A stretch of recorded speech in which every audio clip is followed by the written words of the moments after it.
Mga idol, may kilala ba kayong tao na sobrang tahimik? Nako, dapat mag-ingat kayo sa mga taong ganyan. Sila yung mga taong sobrang tahimik pero lahat ng bagay na obserbahan nila. Sila yung mga taong sobrang kalmado pero lahat ng bagay nakikita nila.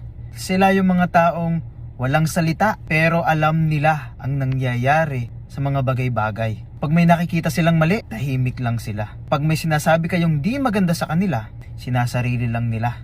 Kapag nagagalit sila, pinipilit nilang pakalmahin at maging tahimik lang para hindi na lumala.